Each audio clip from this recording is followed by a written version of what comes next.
How's it going, everybody? I'm Maxwell McGee here with Antoine Teasdale. What's up? You got it right that time. Exactly. Game designer on Deus Ex Human Revolution, a game I know you kids at home are really excited to check out. I'm excited to see it myself. You are? I am. I really am. I'm ready to sneak around sometimes, shoot some dudes sometimes, maybe punch a couple dudes in the face. Yeah. All those things. With the all blade, above. everything. The blade. Everything.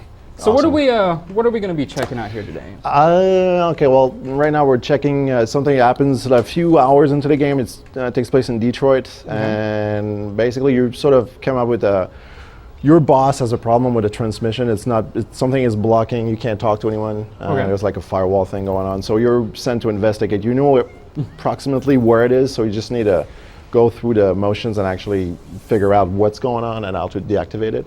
And we have our good friend Johnny here who's going to play, and he's going to do it twice, just to show different ways you can do it. And the first one is actually he's going to try to do it as stealth as possible, using all the tools of the trade. So we just saw the cover system. So it looks like he did a little stealth action. Yeah, there? cloak. The cloak augment is really useful so if you don't want to get seen. Just exploring a little bit. I don't know if the guys can actually hear anything. There's like conversations. You can take a little bit of information about what they're saying and stuff. Cover to cover action. So it's all about finding ways to routes and stuff to get to your goal and through the mission. Just to throw a quick question there, you were behind cover. There was sort of like a bad guy standing near you on the other side of the cover. Can you perform like the melee takedowns while you're behind cover? Like, can you reach out and pull it? No, that would be cool, but it's actually you have to sort of come out of cover. So usually what you do is just jump out of cover. So you just like pop out, grab him. Okay. Just throw him somewhere. Anything. That's cool. There you go. More takedowns again. Like I got the brick. So is that like that? I understand there's like two different kinds of takedowns? Yeah, I got a lethal and a non-lethal takedown. Basically what happens is, well, we always give the choice to the player if you want to kill him or not. Usually lethal is more, is noisier as well, so you get here then. When you're like cracking somebody's neck and they're Didn't like... I tell you it was a the stupid idea to let the security actually makes a lot of noise. But yeah, so non-lethal is stealthier. Usually it's quiet, and it's a different way to go about it. It's really a player's choice. Except for the dying part, there's no really big consequences with the noise. But naturally, if you want to try to play the game without killing anyone, then the choice pretty much easy. I like to kill people with the blades. But, it's just me. Sound like a kind of weird. So there's more cover here. If you look on the left, there's a marker that's basically your objective locator. It's a broad, it gives you a broad idea of where the objective is, but it's not like pinpoint to a specific location. It just helps you direct yourself. Can you tell us more about these three icons we're seeing here above, like the weapon and grenade indicator? Yeah, well, these there's possible of having 4 different icons, but right now it's 3. These are the activable augmentation. So at the top, I think you get a cloak system. To the left, you have the silent movement augment. So basically, lets you run and sort of like tiptoe, basically, sort of in a mechanical way. And at the bottom, you get a smart vision, which is an enhanced X-ray vision sort of thing. And well, there you go, right there. And it allows you to see through objects, and it allows you to see enemies, technical information about cameras, locations, computers, robots, anything that goes like energy going through it, basically. It's kind of the idea. And that's it. You just used what we call the nutrients, basically special. That recharges those little battery icons? Exactly, it's energy you use to use your augments. Depending on does what it recharge it all at once, or does it start like a gradual regeneration of that? Actually, when you have a cell that's not completely depleted, it's going to recharge over time slowly. Okay. And when you use nutrient, depending on the type of nutrients you use, if it's like a small bar, it's like bigger stash of stuff, it's going to replenish faster or more than one cell at a time. So depending, now we just use a nutrient bar, I think, and I just give them like a little bit. You're using a crossbow there. I've also noticed that we're doing it stealth this time. Actually, Johnny is doing it stealth, but he's not doing it. Hanging out. Yeah, but he's not doing it non-lethal. And it's a bit of a point. People have been asking this, but it's not because you play stealth that you need to be, super non-killy thing and be like super nice to guys. You can actually kill them. You can drag bodies and skew people to surfaces, and there you go with the crossbow and I know arrows. Crossbow sticking out of the back there. That's and you awesome. can pick up your bolts after there's you a good fire chance you can pick them up. Sometimes they'll break. Sort of it happens. That sort of thing. So I was still exploring a little bit, finding some secret path You can find some different ways to go about negotiating the difficulty and the environment around you. So which route would you say is more difficult, like inherently? Like is it inherently more difficult to sneak through an area and not be seen, or is it more difficult to just like run and gun and shoot your way through an area? That's actually a good question. We were going to say that stealth is harder because you can't use as many tools and you can't really engage anything. So usually you have to be patient. You got to wait, and that was a nice shot, by the way.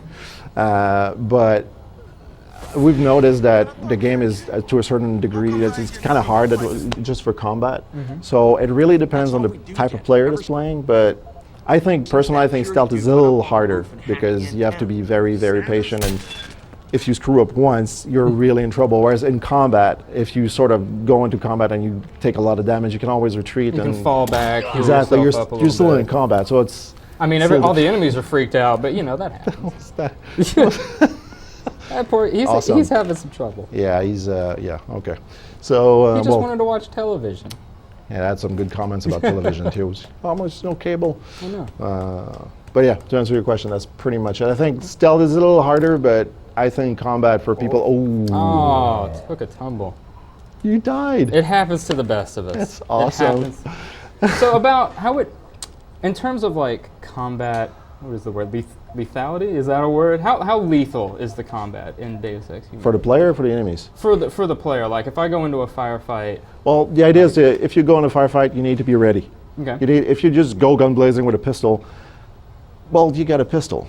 So if you can actually find equipment, find merchants in a city up, for example, like we're in Detroit. So when the player could, before going to that area, he could have decided to go see a merchant or actually do some side quests and meet people and actually gather some more tools, weapons, upgrade their weapons. Exactly. So you can, if you know a little bit of where you're going by talking to people, for example, it'll give you hints of, because that area is like for the D-ballers, so like they're a big tough gang of so many augmented people. And they're pretty badass actually, they're dangerous. So if you know this in advance and okay, well if I go combat, I'm better rifles, a little bit more ammo maybe, sort of thing. But there's also the chance that you can find some during your incursion and whatever you're doing. And there's also the chance that you find new weapons or enemies have stuff on them as well, so you can loot them, find some equipment, usually a little bit of ammo, that sort of thing.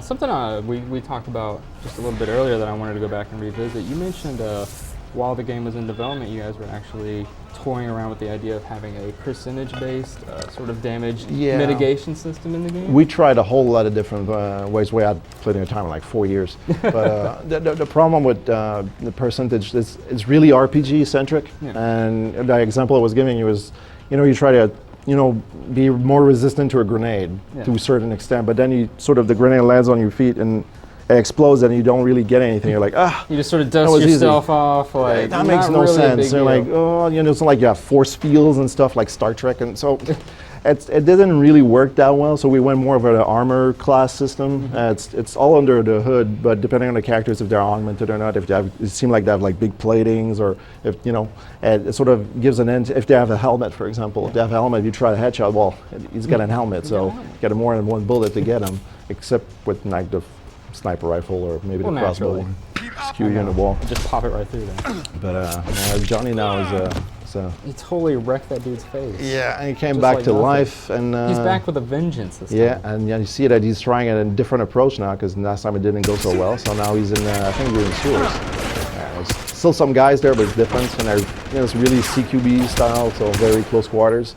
It's easier in that aspect if you go to combat. It's maybe a bit harder if you're in stealth, because the area is so restrained. So it's really about the choices you make and the observations, using your tools, again, using a little bit of the smart vision, seeing through the walls a bit, and be prepared. When I'm going through the game and I'm like buying these different augmentation stuff, like maybe I start out, and I'm like, I want to try stealth a little bit, and I mess around with it for a little while, and I decide like, okay, I don't have the patience for this, I just want to shoot some dudes. Is there like a respec option? I can go in and take those points out? No, unfortunately, we decided not to do the respec. We looked into it, and we toyed with it. But it's such a big story, and it's so story-centric, the game, that we wanted to really support the choice and consequence for the player. It's more about thinking and then deciding on something, and then you sort of live with it. but it's also to give like as much of an experience as possible. If you just like reset all the time, and it's, I mean, it's just Your another character's thing. just sort of a blank slate that you're Exactly. sticking stuff to. It's really about Adam Jensen, and he makes choices. The player makes choices through Adam, and sort of goes on. But we offer so much gameplay in the levels and everything that just replaying the game will gives you plenty of opportunities to do all sorts of things. That just what we're saying right now. Johnny just took a completely different route, and you just end up pretty much at the same place. If you notice, oh, there you go. See, no crossbow this time. The guys are completely knocked down. There you go, guys. Oh, you're so bad. You're just like killing people. Like wanted to enjoy their news. They were watching C-SPAN or whatever, and then, come on! Insult to injury. What was that? Oh, there you go. Yeah, that's it for you. Well, he's always just don't fall this time. Just take it slow. But he's almost to the objective now. Okay. And I was just looking, and there you go. There we go. Nice and slow. Nice and easy. And then fall. But yeah. And then we just keep going through the same slot over Exactly. and over again. Just an endless loop. We were just talking about doing this for 5 hours. There you go. I know, here we go. 5 hours is the same thing. There you got mines. They're actually this red, so it's fragmentation mines. But if I were to like just run up there, it would have just totally exploded. Well, we could ask him. He's going to have to start again. Oh no, But that's then okay. just- No, everything will blow up. just hypothetically. Yeah, you have to be very careful with the mines. Actually, people hate me for it. Okay. But you sort of have to walk really slowly to them, Okay. and the level designers have been pretty mean with those. Now it's as easy as the beginning of the game, so they're pretty obvious, Yeah. and technically they've been placed by thugs, so they're not super bright. But sometimes you just go up to the corridors, and you hear like beep, beep, And you have like that Where half is it? second, Where is like, it? oh wait a minute. Exactly, and like, oh, I just totally rolled up on a mine. yep. And that happens a lot. It actually happens to me all the time. I hate it, but it's really awesome. Because there you go. Smart vision again, nice planning. Oh, he's got a PEPS now. PEPS is something we haven't shown a lot. It's really cool. It's like an energy pulse system. It's just gonna knock everybody out and just push them. Sometimes you can use it as well to push people off balconies like that. So it's pretty funny. A little ragdoll there. That's pretty fun. That's the objective right now. That's pretty much the end of what we're going to show now. It's basically you find this antenna and you sort of, it's basically messing. It's been jerry-rigged with something. So get you to talk us through the hacking sequence here. Yeah, some people have been a little confused about exactly how the well, hacking game works. once you play it, it's going to be easier to understand because it's really like it's visual, but at the same time, it's kind of complex. We didn't want to do like a very gimmicky gameplay, so it's really deep. Okay. So basically, just to run through it, basically what you do is you start with the I/O port, which is the blue orb. It's basically your connection port. Yeah. And what you need to do is actually get to the green port, which is to the left. Yeah, right there. And so you go through the nodes, and the number next to the node is their power level, basically, how long it takes you to capture them. How difficult it is. Exactly. You got the subroutine, which is red, which is basically the bad guys, the system that is defenses that can detect you by percentage. So when Johnny tries to capture one, for example, it says 60%. 60% detection. So if you augment yourself in hacking, you can make it easier. Okay. You can use different programs as well to help you. And now the system has discovered the player at this point, so it's tracing you. So it's trying to get back to where you started from? Exactly, like for in connection. So you need to capture the orb or quit before it's too late. Okay. And now it's going to be close. Nice. There's also goodies and stuff you can find, programs and stuff like that. Boss, is that back door helps still you through data stores, which are little cubes. Okay. That you have programs. We have the nuke program, which basically nukes a node and captures it for you immediately. You got a stop system, which is a spam that just freezes the whole system, which allows you to just capture it faster. That sort of thing. So now he's just got the thing, the antenna disconnected or disabled, and now he's got a nice little lift coming for him. This is basically Farida Malik, which is our very cool pilot. She's not bad looking anyway. Easy on that. And yeah, there you go. So that's your ride, and that's pretty much the end of the our little show and tell. Very cool. So you have more questions or anything? More than happy to. Let's look at the like the comment guys section live here, or something. See if anybody has submitted any questions. Such a nice antenna. Thanks, Johnny, by the way. You're awesome. So hit me with something. Yeah, no. Something nice, not something completely off the books. Nothing? Well, do you have any more just sort of like anecdotes or things from the development cycle maybe that you started out with that got cut Like maybe something you started out on and then it got cut later on in the Yeah, development that well, you can share? I don't know that it's an anecdote, but you know Jeff Dugar, game director? Yeah. He's been on the show and all sorts of stuff on the TVs and whatnot. He's really bad at time estimates. When we started a project like 4 years ago, we wanted the game to be about 15 hours, maybe 20, and something like very consistent, but kind of, you know, a good meaty gameplay. Yeah. And when we started doing our sort of internal demo sort of thing, we were estimated at 3 hours of gameplay, and it ended up like 6 hours or something. So like, oh, we're in trouble now. So it's all about putting more gameplay. So at one point, we decided to cut maps, cut locations. And that was actually pretty complicated because you have to reformat the story and make it fit, change the characters' positions and stuff. And if we not have cut everything, because we didn't have time to do everything in production for the release, but we estimate that would have had like 60 hours of gameplay for the original 15 to 20. And so when we ended up with Human Revolution now, which is about 30 to 35 hours depending on how you play. If you rush through it, it's probably like 25 maybe. If you play everything, it's like almost 40. I mean, it's completely insane. For almost 3 years, it dawned on us that it's so hard to estimate this kind of game because there's so many things you can do, so many ways you can do them, and so many different choices. Paths and Exactly. Side quests, and so then you can do it. You can take one route and then go back and take exactly. another. So like a year ago, we sort of gave up. It was like, okay, well, we'll finish everything and then I mean, we'll if you play. had like years and years and years and years to work on this, you could sit down and like root everything out. That you could possibly do. We know what happens when you take about 10 years to do a game, though. Yeah. But it's pretty proud of it, though. It's for me, it's a perfect length. It's not too long. It's not too short. Then again, some people have said that it's a bit lengthy, but it's all the new locations. Every time you change location, it's all completely different. So the gameplay evolves and everything. You meet new characters. It's just a really cool thing. I was like using a special. There you go. Like, what was that? What was that ability he Nice. was using just there with the crossbow? This is a crossbow, but as a special upgrade for the crossbow. Basically, we call it a leading system. Okay. It basically what it does is you target an enemy, target. Yeah. And when it moves left, right, or something like that, it actually tells you where the crossbow or the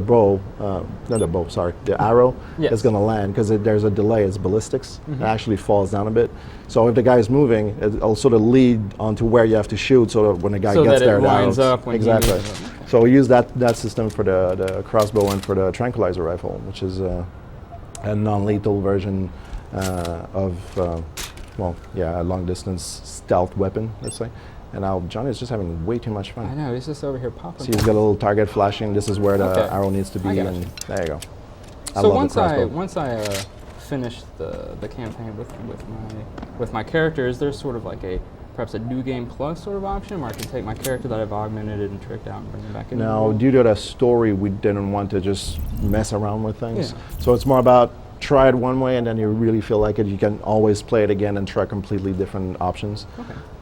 It's also, there are some elements in the game that are they're not random, but depending on how you do things, they're going to be different, especially like the social aspect of the game. When you talk to someone, we've shown a few conversations in the past, and the idea is that their state of mind, let's call it that, can change a little bit. So if you try to use the same retorts during the conversation, it's not necessarily going to work.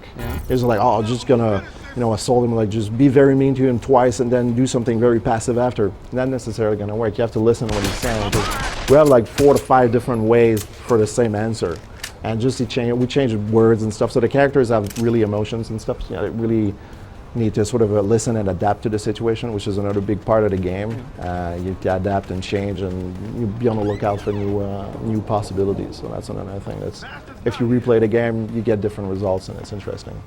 Now, I know what a lot of players like to do is they just like to go into these big open worlds and just kind of screw around, have a lot of fun. Oh yeah. Is it possible to like go into this game and just like kill everybody you see, completely like shut down all the quests, break the game? I don't know. I personally, I would not. This is not me. Right. Okay. I do not have this dark side. But I know some people out there. They lean a little more towards the violent side. Well, we don't allow the player to kill the main characters in the story. Yeah. Once they're not useful anymore, do whatever you want. But we didn't want to just you to kill the character, and then, well, we can't finish the game, so sorry. So it's more, there are a few characters that you can't really touch, but everybody else, side quests, whatnot, ghost town if you want, just kill everyone. That's kind of creepy, actually, when you think about it. It's like, yeah, just kill everyone. Yeah, just kill everybody. It's definitely doable as well. Anything good happening on the internet? I think we're about good. I think we're about, I think we're about ready to wrap this up. Just watching Johnny kill more people and just stuff. watching him go to town on these poor red vest wearing fools. Are there any final notes you'd like to add about it? Well, such as when it's coming out? Exactly. Well, yeah, it's been 4 years coming. Coming out. It's been a long road. Very long road. Very, very happy. The guys are actually psyched with it. I mean, you have no idea. 4 years. It's just like, ugh. Anyways, but it's coming out August 23rd of this year, naturally. Just right around the corner. Just around the corner. It's like not even 2 weeks. Oh my god! And it's coming out on all SKUs, basically 360, PS3, and PC. All right, well, very cool. The game looks like a ton of fun. Can't wait to get my hands on it. Hells yeah, that'll be cool. So there you have it, folks. A look at Deus Ex Human Revolution. Thank you for tuning in with us, and as always, stay tuned to the site for more coverage. Woohoo! Yeah. Yeah.